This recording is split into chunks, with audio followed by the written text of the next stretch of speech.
Scientists said their brains structured differently, they're not capable of intellectual performance as well. They are. And the latest interest is in the intelligence of the octopus. And if you haven't seen this, after this, Google octopus with coconut shell. You will be amazed and you will laugh, so please do it. So we are part of the animal kingdom, not separated from it, as once was thought. It's a difference of degree and not, as I was told, a difference of kind. And yet, there's a difference. We all know there's a difference. We wouldn't be sitting here in a room like this if there wasn't a difference. We wouldn't have a gathering like this if there wasn't a difference. And I think the difference began when humans, for some reason or other, started to develop a spoken language. It could be a sign language, but a language using symbolism, using words, so that I could describe for you things far away, and if I use words correctly, you would get a picture. And now we use the words in writing, we use them now electronically. And I believe that this ability to talk about the past, to plan the distant future, and above all to have discussions, so that we can bring together people from different disciplines to try and solve a problem. That has led to this explosive development of our intellect. So here's the multi-million-dollar question. If, and I think we must agree we're the most intellectual creature that's ever walked the surface of the planet, how come we're destroying our only home? It's not just the war and the violence and the weapons of mass destruction that we've been talking so much about. Those, yes. But in addition, there's the war that we're wreaking on Mother Earth.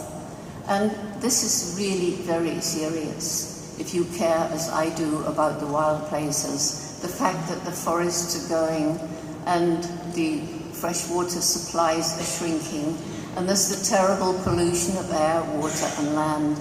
There are the chemicals that we use in industry, in agriculture, and also in our own homes. And with these, we are poisoning the planet. There's now facing us the disaster of climate change. No longer is this a myth that some people can deny. Very few people deny it today because we see what's happening. We see temperatures rising.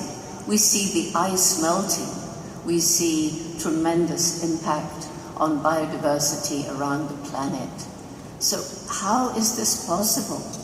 People have been talking about this up on this platform tonight. There seems to be a disconnect between this clever brain and the human heart, love and compassion.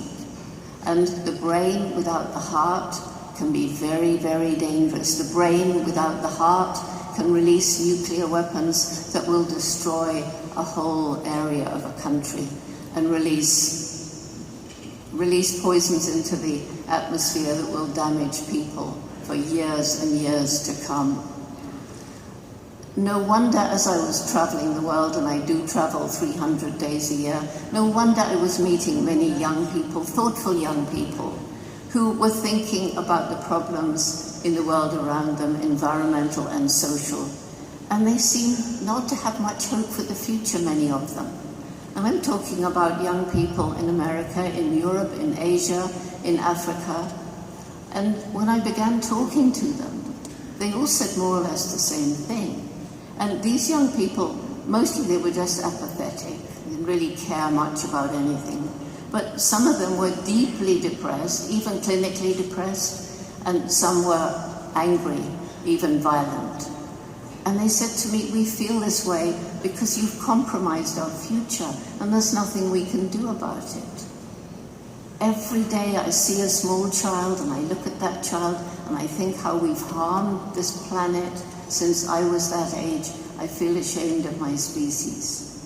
And that's why I began this movement for young people, Roots and Shoots, that's now in 140 countries around the world. And it's basically acknowledging and helping young people understand that each and every one of us makes a difference each and every day, that each one of us has a role to play, that each one of us has a life that matters. And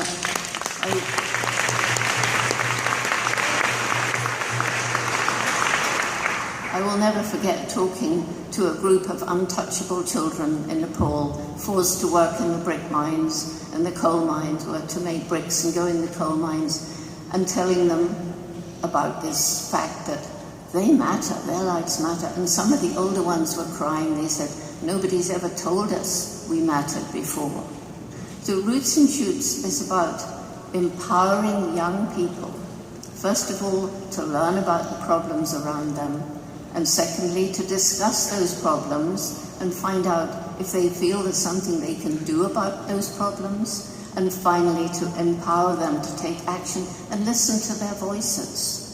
The young people are those who are inheriting the mess that we've made. And when I think back to my childhood and my wise mother and the lessons I learned during World War II, we need to start with young children. Roots and Shoots encourages every single group, and there are about 100 or 150,000 groups around the world, and a group can be the whole school or just a small family group. And there are children involved in preschool, and a very strong number in university, and even some adults are forming groups of Roots and Shoots today. And not only do we have the number of active groups now, but we have all the young people who've been going through that program since it began in 1991, who tell me it changed the way they think. We don't tell them what to do. How could we? Because the problems are different for young people growing up in different countries and different situations. They choose what they want to do. We encourage them, we help them, we provide some ideas if they don't have any. And some children have been so suppressed that they can't really think for themselves. But what we're creating is a family of young people who understand that, yes, we need money to live, but what's gone wrong, particularly in the Western world and some of the communities throughout the world, is that money has become a religion. And people are not just needing money to live, they're living for money. And it's okay to live for money if that money is going to be used to put the world to rights. It's not okay to live for money to get another villa, to get another big car, to get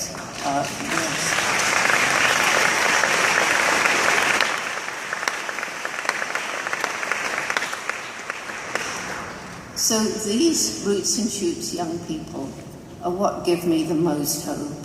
We have one amazing young leader in Burundi. Burundi, which was really getting over their terrible genocide, which is sadly seeming to start up again. He was forced to be a child soldier. And he got through his pain and his trauma by working with Roots and Shoots to help the young people in his country. And he's carried on, even with the killings that are going on in Burundi today, almost every week. He carries on, he works with the teachers, he gives the young people hope.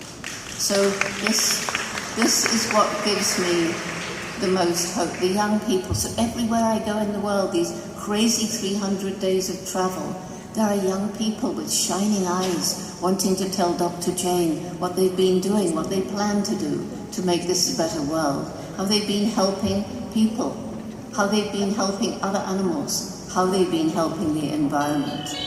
Why did the UN make me a messenger of peace? What was that for? That was because one of the threads, the philosophies running right throughout Roots and Shoots, which I didn't even think about, but it grew out of the program. It grew out of the empowerment of youth and listening to their voices. And that was a thread that we need to learn to live in peace and harmony with each other. Peace and harmony between nations, between cultures, between religions. In Tanzania, we worked in the Muslim schools as well as the Christian schools. They worked together on projects. They understood how closely they are the same. And so the Roots and Shoots group give me hope. The human brain gives me hope. After all, yes, not only have we created these weapons of mass destruction and chemical warfare, we've also created so much amazing, clean, green energy. If we just had governments subsidize that rather than the oil and gas industry.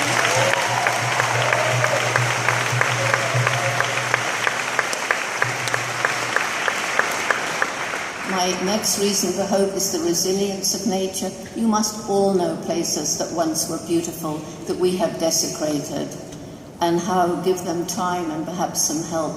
Once again, they can become beautiful. I've seen areas that were totally devastated come back. All around Gombe National Park, where the chimps are, when I flew over in 1991, the hills that had been thick forest were bare, because more people were living there than the land could support, too poor to buy food from elsewhere. And it was then obvious to me, we can't save nature, we can't save animals, unless we also improve the lives of people living in poverty. And it's worked. They become our partners. The trees have come back. And my next reason for hope is the indomitable human spirit, the people who tackle the impossible and won't give up. And Nelson Mandela is the example that comes to mind, because he came out of 17 years of hard physical labor with the amazing capacity of forgiveness, and so was able to lead his nation out of the evil regime of apartheid.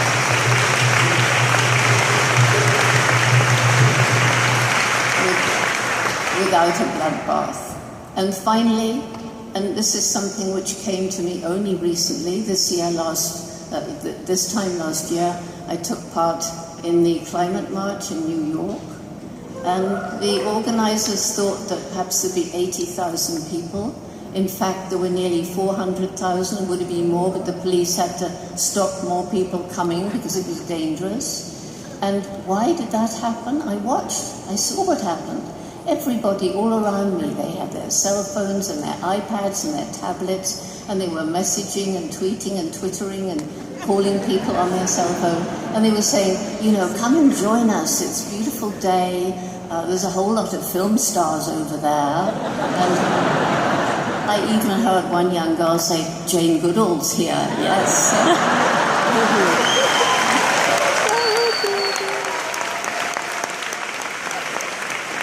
So that was going on in major cities around the world, the same sort of thing. It was the largest gathering of human beings gathered around an issue in the history of mankind.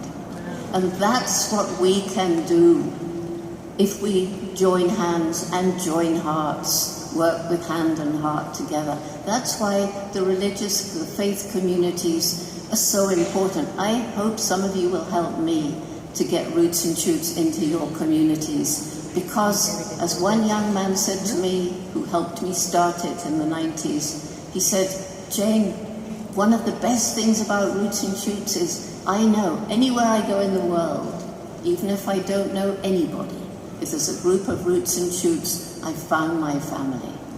We are growing a family of young people who understand that underneath the color of our skin, the languages we speak, we're all the same. We have the same heart that beats. And I believe that it's the young people who are going to help to make that link between head and heart that will lead to a world of peace and harmony. Thank you.